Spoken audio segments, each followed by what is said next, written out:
കോടതിയിലിരുന്ന memory കാർഡിന്റെ hash value മാറിയതിലൂടെ തന്റെ സ്വകാര്യത ഹനിക്കപ്പെട്ടതായി അതിജീവിത ഫേസ്ബുക്ക് പോസ്റ്റിൽ ചൂണ്ടിക്കാട്ടി.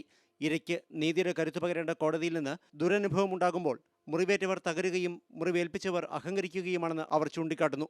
എങ്കിലും ഓരോ പൗരന്റെയും അവസാന അത്താണിയായ നീതിന്യായ വ്യവസ്ഥയുടെ വിശുദ്ധി തകരില്ലെന്ന് പ്രത്യാശിക്കുന്നുവെന്നും അവർ കുറിച്ചു. പോരാട്ടം തുടരുമെന്ന് പറഞ്ഞാണ് പോസ്റ്റ് അവസാനിപ്പിക്കുന്നത്.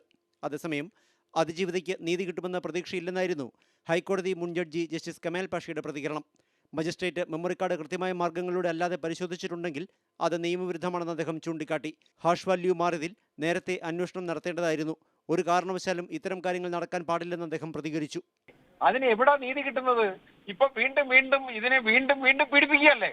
അതായത് ഓരോ കാര്യം ഇതെടുത്ത് വെച്ച് കാണുമ്പോ അതെല്ലാം വീണ്ടും വീണ്ടും ഉള്ള പീഡനമല്ലേ. അതിന്റെ പ്രൈവസി എന്ന് പറയുന്നത് റൈറ്റ് ടു ലൈഫ്, ജീവിക്കാനുള്ള അവകാശം തന്നെ നഷ്ടപ്പെടുത്തിയേക്കല്ലേ ഇവിടെ. തന്റെ സ്വകാര്യതയ്ക്ക് കോടതിയിൽ പോലും സുരക്ഷയില്ലെന്ന അതിജീവിതരുടെ ആശങ്ക കാണാതിരിക്കാനാകില്ലെന്നായിരുന്നു ഉമാ തോമസ് MLA പ്രതികരണം.